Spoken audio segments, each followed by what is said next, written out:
representative in Congress from these parts, Dr. Howard S. Irwin, president of the New York Botanical Garden, and also the head of the Cary Arboretum, Mr. Malcolm Wells, architect for the new building, Mr. Selwyn Bloom of Duvin, Mindell, and Bloom, engineers for the new building, and last but not least, three old friends of Mary Flagler Cary, Mrs. L. Lee Stanton, Mr. Herbert Jacoby, and Mr. Frank Stubbs.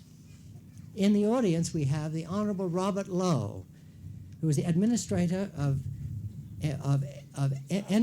environmental protection for the city of New York. Will you stand up, Mr. Lowe? Where is he? Right over here. Good. We're always glad to see our city cousins.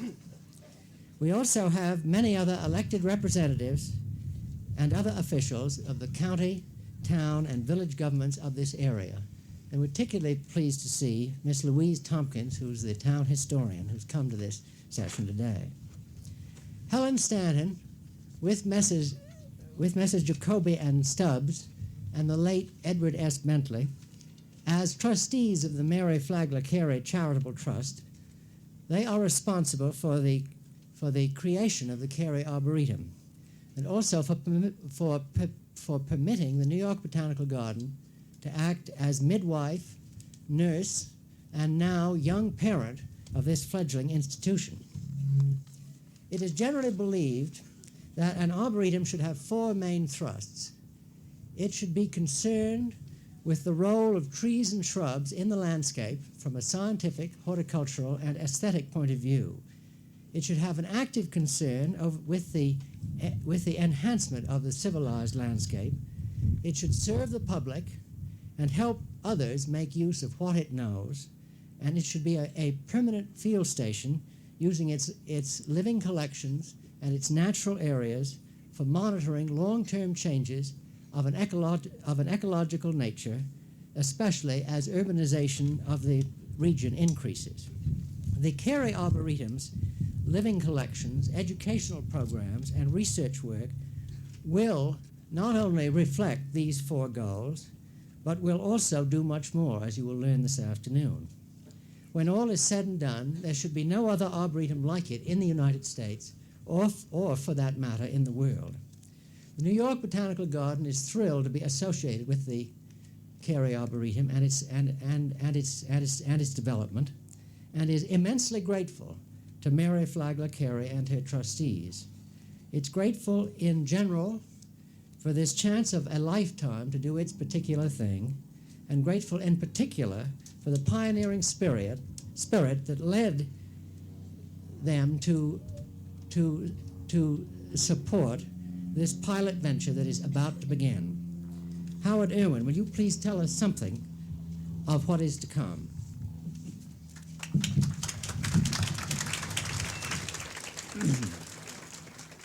Thank you very much, Mr. Cabot. I'm sure that all of us here today sense that the significance of this groundbreaking ceremony, which is the first step in the construction of the Research and Administration Building of the Cary Arboretum, goes far beyond this delightful ceremony, however cool it may be under this rippling tent. For this is the opportunity for us to welcome you all as friends and neighbors, to explain, program, and to engage your interest, and to share our accomplishments and our hopes and aspirations for the future of this most unusual organization, one that is already, in 3 brief years of history, highly productive. Just as the Cary Arboretum represents a marked departure from institutions of its kind, we here celebrate a marked departure from convention in architecture and in building engineering, for we are responding directly and squarely to the energy crisis. We are a nation of great enthusiasts, and what is happening today across our country in response to the energy crisis is reminiscent of what happened in the early 60s with civil rights and later in the 60s with the environmental issues. These concerns have not faded away at all, but they're caught up in our consciousness and they're on our minds day after day, no less. Where the energy crisis will lead us, we must carefully contemplate. We can be sure that time is limited for us to depend on fossil fuels, that the waste disposal problems of nuclear fission fuels are horrendous, that technological control of nuclear fusion is not at hand, that geothermal sources, that tides and winds offer only restricted opportunities for us. By turning to solar energy, we have in fact looked at the photosynthetic process, nature's most creative and fundamental process, peculiar to green plants, the one on whose occurrence and continuation we all depend. And we have directed the energy source of that process, the sun, to the modification of the human environments to be created in this new building.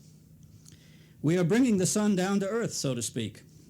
We realize that solar energy is the richest resource on the earth and that it is time for us to get acquainted with it directly. Figured at current prices, the sun's energy reaching the Earth's surface each day has been said to be worth more than $500 billion. Yet we are actually using only a few hundredths of 1% of the sun's energy that reaches the Earth, and most of that for the production of food and fiber. Why do we need to learn more about using the sun? Because the continued availability of energy is rapidly becoming the world's most pervasive, difficult, and dangerous issue. And what are the options open to us? Today, 97% of the energy used to run this nation's industry, its agriculture, its transportation, to modify and illuminate human environments in homes and at work, to cook, to clean, to communicate, all of this is obtained by burning oil, gas, and coal. These are fossil fuels, the long dead remains of plants, and once used up, they'll be gone forever. We're told that oil and gas will be gone in perhaps 30 years, that coal may last several hundred more, but at the cost of digging up 10,000 square miles of the United States, and with the addition of lung-damaging sulfur dioxide to the air we breathe. Conventional wisdom from Washington tells us that as in war, so in peace, nuclear energy will save us. Yet the present types of nuclear reactors require fuel that will run out in 25 to 30 years, and leave masses of long-lived radioactive waste for our descendants to cope with. The breeder reactor, if it works, would obviate that problem, but trials thus far in this country and in the Soviet Union, with false starts and explosions, have dimmed our hopes and still confront us with the absolutely essential requirement of isolating people from plutonium, the most potent radioactive material known. This then realistically is what we see in the energy crisis. By the end of this century, we may be tearing up vast areas to reach our coal, or we may be building hundreds of breeder reactors, the cooling requirements of which will exacerbate yet another environmental problem lurking in the wings for us to cope with, the limited and fixed amount of fresh water in this world. One of the most promising energy options that presently seems realistic in continuous and adequate availability and in minimal deleterious environmental impact is the capture of solar radiation.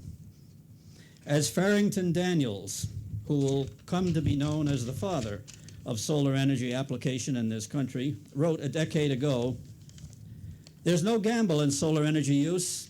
It's sure to work. It's been demonstrated that solar energy will heat, cool, generate power, and even convert salt water to fresh. The only problem before us is to do these things cheaply enough to compete with present methods." That was 10 years ago. In the 10 years since those words were written, no one has challenged them, and meanwhile the economic barrier has vanished before our eyes with soaring fuel prices, improved solar capture technology, and the intensified awareness of the environmental cost of fossil fuel extraction and combustion and of the hazards of nuclear power generation. As environmental responsibility is the central theme in the research, the education, and the applied programs of the Cary Arboretum, it is fitting that this building, one of the principal nerve centers of creative work and coordination at the entire Arboretum, the seat of its research laboratories, its library, its plant specimen collection, its horticultural planning and records, and its business and administration, should stand as a paradigm to that principle. I've dwelled on energy, but I could have as well have pointed out the many design innovations incorporated to conserve energy, as well as to enhance the human environments within the building, to assure the efficient use of space, to present an architectural statement befitting this institution and the community of which it is a part. Many of you have seen the models demonstrating these points. Others of you should see them after these ceremonies. Over 2 years have been devoted to the preparation and refinement of these plans which have led to this groundbreaking event today. A special thanks and commendation are due Mr. Malcolm Wells, our architect, seated here on the stand. The engineering firm of Dubin, Mindell, and Bloom, represented by Mr. Selwyn Bloom, also on the stand. To Dr. Thomas Elias, the assistant director who has put in hundreds of hours coordinating the plans for the building and the site. To Mr. Daniel Brown, who is the staff manager of this complex project. To Mr. Carlton Lees, who has coordinated the many horticultural refinements and aspects of the project. To the entire professional staff, in fact, of the Arboretum and of the Botanical Garden for their care, patience, and thoughtfulness in all of the working out of details. And perhaps if I had to single out one person most of all, I would mention Dr. Robert Goodland, our ecologist, who in the finest tradition of urging the responsible application of scientific truth to a pragmatic context, spearheaded the innovation embodied in the design of this building, stimulated a conference last fall devoted to the new architecture it involves, and promoted a soon-to-be-published book on the subject. We're living in a time of crisis agendas and need now to cross over to the concept of long-range planning, the dividends from which we may never enjoy, but which will ensure an enjoyable world for generations which follow. This change to long-range planning will require major changes in public attitudes. The needed technological capability is ours. We have the requisite scientific, humanitarian, and futuristic viewpoints in our society. What we need now is a sense of trust, a sense of understanding, a sense of cooperation, a deep concern and interest in what is going to happen to all of us rather than just what's going to happen to me or to you. That spirit pervades the Cary Arboretum of the New York Botanical Garden, and I'm sure you will see that it is reflected in the plans and the reality of this exciting building. Thank you.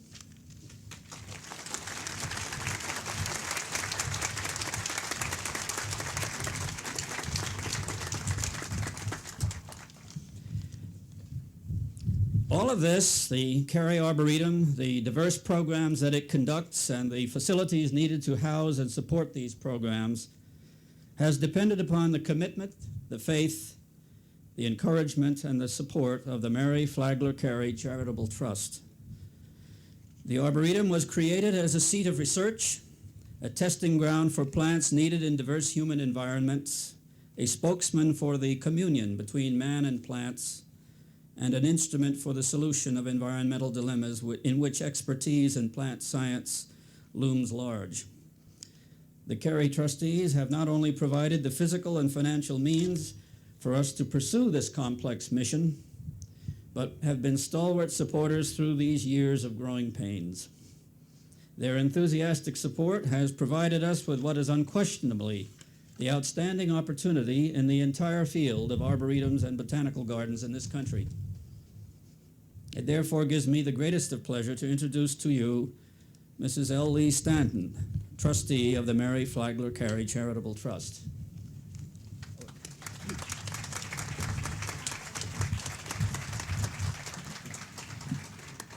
I guess that's all right. I have been thinking of what was the initial impulse that has resulted in this happy occasion today. What was the first moving force that has brought all of us here now? It was Mary Cary's love for this land and for everything that grew on it. As a child and young girl in New York, Mary spent her summers, vacations, weekends at her family's place near Millbrook. Soon after her marriage to Melbert Cary, they started together looking to have some land of their own and explored the countryside. This area appealed to them the most, and over the years they were able to gradually buy these lands, the hills and woods and meadows and this beautiful stream that make up the Canoe Hills tract. They built a tiny cottage at the top of the hill, planning later to have a permanent home. Melbert Cary's untimely death put an end to this plan, but Mary still loved the land. In New York, she was very busy as president of the National Orchestral Association, devoting a great deal of her time to her other interest, which was giving experience to young musicians. But whenever she could leave her duties, she came back here to Millbrook. She loved the land, its peace, its beauty, above all, its trees, which she cherished in all seasons. She saw that the new ones were watered, that they were pruned after every storm, and that in the snowy days even went out herself to shake the snow off the overburdened branches. She gave presents of trees to the village of Millbrook to adorn its streets and roadsides. After Mary's sudden death, we trustees were responsible for carrying out her wishes for the property, that it be always preserved in its entirety as a natural resource. There were various ways this might have been done. Many suggestions were made to us, and a number from distinguished organizations with worthy schemes. But we felt that the New York Botanical Garden project for a research arboretum combined the most wise preservation of the land with the real possibility of making a permanent, lasting benefit to environment for people far beyond these boundaries. A splendid start has already been made, and we are all confident that Mary's dreams will be fulfilled.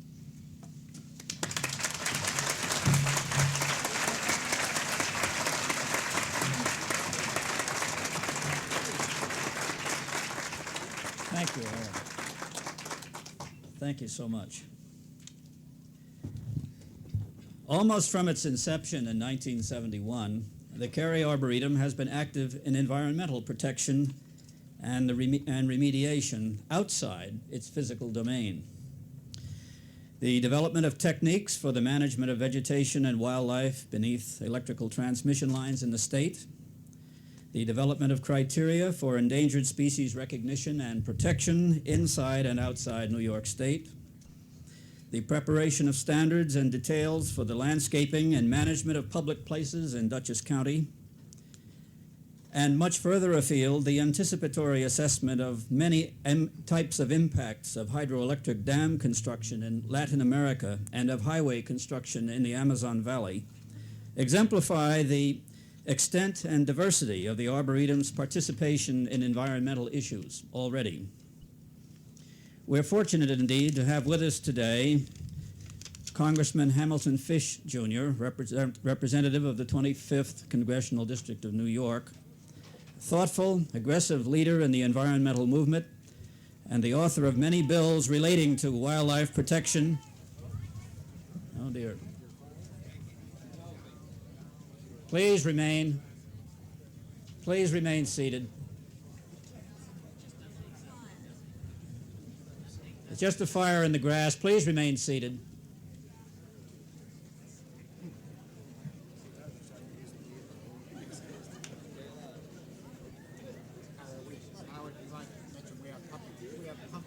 Yeah. We anticipated the hazard of all of this dry grass. We have pumps available all around the tent. Please do be careful with any smoking materials. Congressman Fish, thoughtful, aggressive leader in the environmental movement and author of many bills relating to wildlife protection and environmental betterment, is with us today, and we're very happy to have him say a few words to us. Congressman Fish. Well, thank you very much, Mr. Irwin, Mr. Cabot, Mrs. Stanton, and Commissioner Reed, and ladies and gentlemen. It's a pleasure to be with you today to participate in the groundbreaking ceremony for this important new project. As a resident of Millbrook, the occasion is of particular pleasure to me. I have had the honor of participating in such ceremonies in other areas of this district I represent, but this is the first time for me in my own hometown. And my thanks, Mr. Cabot, to the New York Botanical Garden for their commitment to our community. A $2 million project at any time would be important for our township as well as for our county. At this time of high unemployment, projects such as this are needed to strengthen and stimulate our economy, and it is doubly so. But in a broader sense, in this age of dwindling energy resources, in marking the start of construction of this 28,000 square foot building, we are doing more than simply breaking ground for one more building. We are, in a very real sense, participating in the dawn of what could well be the energy wave of the future. Although some individual homes have solar heating devices to assist their conventional heating equipment, I believe that this is the very first building of its size in our part of the country designed to utilize solar heat and heat pumps for its total heating requirement. Let me speak for a moment about solar energy, and this was touched on briefly in terms of the waste, in terms of money of the sun's energy, but each year the sun pours 3,600 quintillion BTUs of energy upon the earth, and that's about 18,000 times the amount needed to meet the world's demand for mechanical energy and heating. At many points, it can be tapped to fuel electric power, to warm our homes, and to drive our industry. This, ladies and gentlemen, is the opportunity and the promise before us. The energy shortage was dramatized by the impact of the Arab oil embargo in 1973 and early 74. The facts were, however, that our ability to develop sufficient, clean, pollution-free energy to meet our demands already was declining. Whether the Arabs cut off oil or at some future date we simply used up the resource, the hard fact was we were spending our natural energy resources like a profligate running through an inheritance. Faced with the realization that something had to be done, and done before the oil barrel finally dried up, Congress this past year passed 4 public laws affecting the solar energy program. The first, the Solar Heating and Cooling Demonstration Act. The second, the Energy Reorganization Act of 1974. Also, the Solar Research Development Act. And finally, the Federal Non-Nuclear Energy Research and Development Act. These 4 laws, which pertain to solar energy, contain broad authority for the Energy Research and Development Administration to conduct a wide range of programmatic activities related to the goal of ensuring that economically competitive and environmentally acceptable solar energy technologies are available to our nation at the very earliest time for utilization on a commercial scale. Perhaps expressed another way will afford a better idea of just how revolutionary this building is, just how much in the forefront it is of technological thinking and design. ERDA, the Energy Research and Development Administration, estimates that power systems based upon solar energy conversion through solar thermal and ocean thermal technology are not expected to be commercially implementable until the mid-1980s. And yet here we are, and it's projects such as this, and the vision and daring of the backers of projects such as this, which will make solar energy available before then. It is for these reasons that I am particularly pleased and honored to be with you. For together here today, we are all participating in the future. Together we are taking a small first step along what will prove, I believe, a long road towards a day of environmentally safe, clean, and inexhaustible energy. Those few who gathered years ago around Thomas Edison and witnessed the first dim glow of the incandescent light bulb could not possibly have envisioned what the glow would lead to. Neither can we fully foresee what a full use of solar heating and solar thermal conversion will mean, but we can predict, I believe, it will mean a better and a brighter world. Again, thank you for inviting me to be a participant at the start of that bright tomorrow.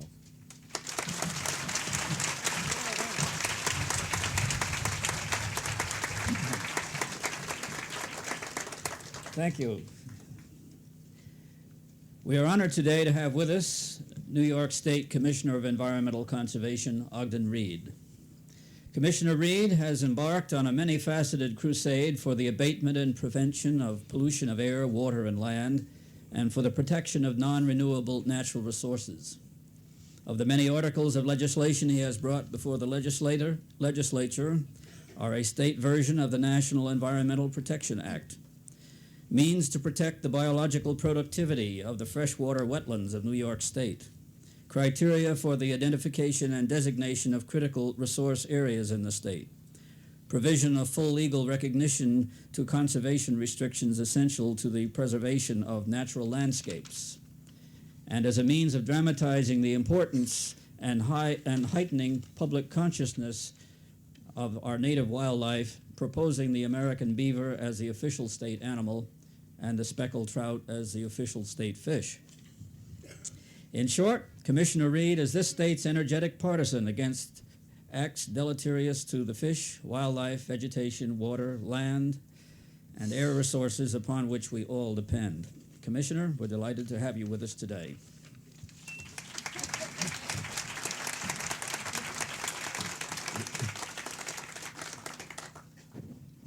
Dr. Irwin, Congressman Ham Fish, Mr. Frank Cabot, Mrs. Stanton, and fellow Cary trustees, and one other gentleman who I would like to mention that I believe is sitting in this row. Ham, as you may know, this gentleman has been in Millbrook for quite a few years, and he has actually, I think, lived here some 64 and worked with Mrs. Cary during most of that period. And he said very simply, if you're born and live in Millbrook, why go anyplace else? And very simply, let me pay a tribute to one gentleman that worked all his life with Mary Flagler Cary, Armand Lovelace. Won't you please stand up?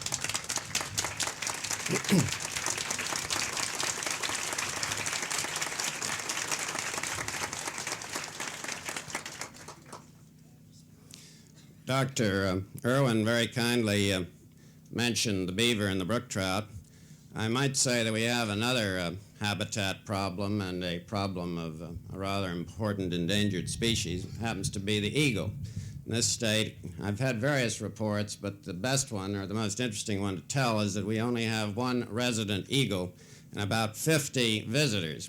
And we're hopeful that we can develop just a little eagle habitat, and that might just possibly be congenial to our centennial celebration as well, to do something for the American eagle. Let me say that I think this is just a terrific turnout, a beautiful day to celebrate solar power, and I might say wind power is really part of solar power, and I think it doesn't want to be left out of this occasion. And although some of you may not know it, you're sitting on about 100 feet of glacial till with all kinds of water resources underneath, which are going to be a great asset in helping to both cool and retain energy in our new solar facility that is being honored here today. I might say also that if you've been able to peer outside the tent, you'll see a line of shovels, which I think are going to have to help in two respects. One is the groundbreaking, and because the New York Botanical Garden, and I'm delighted to see Dick Lewison here today, who's done so much in Albany to help, but because the New York Botanical Garden and the Cary Arboretum is somewhat interested in developing urban forestry and trees with resistant strains, we're going to be planting a tree that hopefully has the resistant strains necessary to survive as a Dutch elm. The only problem is that the tree apparently is coming from Wisconsin. It's a little colder there today than it is here. So we're going to be planting, I'm told, a surrogate tree, an oriental dogwood. But if you would keep in mind that it's really a Dutch elm and that it's going to survive, then maybe that'll have some additional meaning. I will try to be very brief here today. I would like to first pay particular tribute to the Cary Trust this magnificent effort here at Canoe Hills of Mary Flagler Cary, I think, is going to redound down through the generations. And I'm sure if she could be here, she'd be very happy. We're all, I think, familiar with some of the research of the Arboretum. But let me just say that I think the work with Con Ed in trying to do something new and creative about transmission lines, quite frankly, Dr. Irwin, I'd like to see transmission lines underground. But until such time as that becomes a reality, I think what you've done to try and protect the flora and the fauna and take a very hard look at herbicides has meant a beginning of much sounder approaches. If you drove into some of the beautiful valleys here this morning and looked around, you might have seen one of the power lines going right over a ridge line. Well, we were just starting to learn, and the Cary Arboretum has helped to learn that you don't want to run a power line along a ridge line. That has some problems, both to sediment and to the trees and the whole question of erosion. I think what is happening here at this Arboretum in terms of forest pathology and the whole concept of urban environment and how we're learning to manage some of the bad habits of man in an urban environment, and how we can come to the rescue of urban trees and how to develop trees that can survive, I think is very significant and exciting work. And I look forward, as do all those in the Department of Environmental Conservation, to working with the Arboretum and the New York Botanical Garden to do some exciting things. I might say that in a recent chat with Dr. Irwin, he pointed out to me that the Botanical Garden has a plant library that is the largest in the world, some 300,000 species. But the problem is that many of the plants are not able anymore in this planet of ours to keep up with environmental change. And that should say something, it seems to me, to all of us. And I might say also that we've got a problem in this state called acid rain. And it has something to do with sulfate emissions. And Bob Lowe, who was here as administrator, EPA in New York City, and was really cleaning up your air in New York City and doing a great job at that. And I both know that we've got to worry about what we're putting upstairs in terms of a variety of emissions. But the interesting thing about all of this is that the early warning signals in the environment are our plants and our flora and our fauna. And when fish can no longer stay in Colden Lake in the Adirondacks because the pH content has gone too acid, it starts to mean that our flora and fauna and wildlife are the early warning indicators for all of us. And accordingly, I think that the work that is going on here is going to be very significant in the days ahead. And if plants can't survive, the chances are we're not going to do such a good job of survival either. Let me say that the Department of Environmental Conservation is also trying to do a few things to protect plants.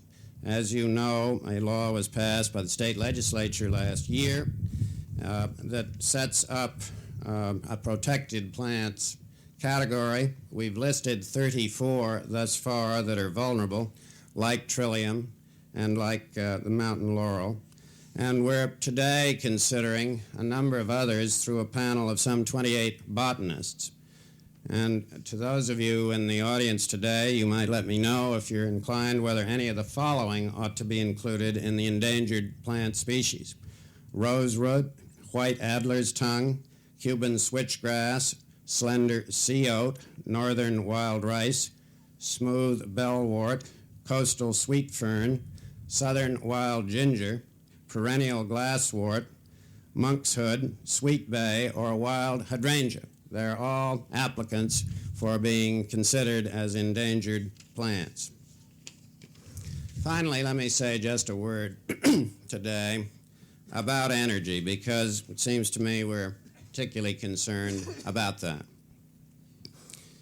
It seems to me that we are starting, slowly, but starting nonetheless, to understand that there are finite limits to our planet, to our environment, and to our energy sources. The thought is occurring, I think also, that it's possible to have irreversible environmental damage. And just this past week, I've been concerned with saying a word or two about the SST. That particular aircraft not only burns 3 or 4 times more jet fuel than existing planes, but it holds the possibility, along with some other things we're doing, of creating irreversible damage in the stratosphere. And accordingly, I think we've got to learn that as we progress, not only should we avoid environmental damage on the one hand, but hopefully to develop clean sources of energy as well. Solar energy is certainly one. Tidal power may be another. Wind power is one that we could do much more with. I'm hopeful that in the state of New York, we can develop a pilot plant on coal liquefaction and coal gasification. And I think that there are possibilities also of developing some of our natural resources in this state, hopefully without any environmental damage. We have, for example, some 500 billion cubic feet of natural gas in Lake Erie. The Canadians have sunk over 700 wells, and so far as I know, with no serious environmental damage. But be that as it may, the kind of work that will go forward here, I think is exciting. Let me mention 1 or 2 figures that you may not have noticed. Once this facility is moving forward, it will use 75% less commercial energy and will use 35% less total energy. It will be particularly scrupulous in the summertime in being planned in such a way that the sun's rays will not overheat. And it is also being very thoughtful about what it does in the wintertime, because there it's going to maximize heating potential from the sun. So I think it's precisely this kind of endeavor that is hopeful for this state and indeed for our nation.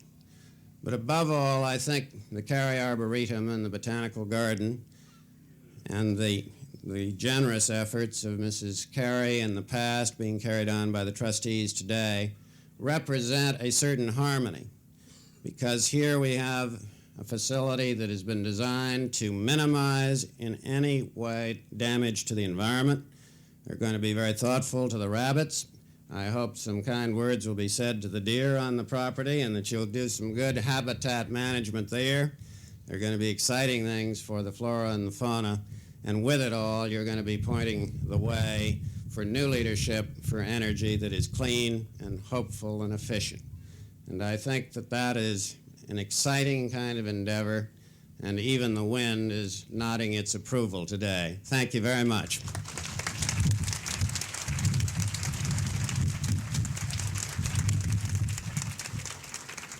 Thank you, Commissioner Reed. And thanks also to the staff of the Cary Arboretum that have worked so hard to make this day a success. I don't know about the rest of you, but a little solar energy would go rather well right now, and I wish we'd thought to have a translucent plastic tent so that we could benefit from the sun. But now let's get on with the business of the day. After we leave the tent, the groundbreaking will take place right behind the tent where you see the shovels. After that, we'll be planting this oriental flowering dogwood, Cornus cusa, in the place of the Sapporo elm. Mind you, one of its parents came from Japan, which is said to be quite disease-resistant. After this exertion, I'm told there'll be punch and cookies in the rear of the tent. And last, there will be, for each family here, and I say family advisedly because I don't know if we have a tree for each of you, but we have a tree for each family and each individual present. The tree is commonly known as the golden rain tree. We have 2-year transplanted seedlings. And since the business of an arboretum is trees, it might interest you to know something about its background. Golden rain tree was first introduced to Western civilization by the Earl of Coventry in 1763, who brought it over from China. The tree is native to China, Korea, and Japan, and is hardy in the northeastern U.S. as far north as Massachusetts. Its proper name is Coruteria paniculata, and it's named after Joseph Gottlieb Kohlreuter, who was professor of natural history at the University of Karlsruhe, and who was one of the pioneer hybridizers of the 18th century. Up until 1930, it was known commonly as the varnish tree. Why, I don't know. It'll grow up to about 30 feet, is of easy culture, but prefers a rich soil.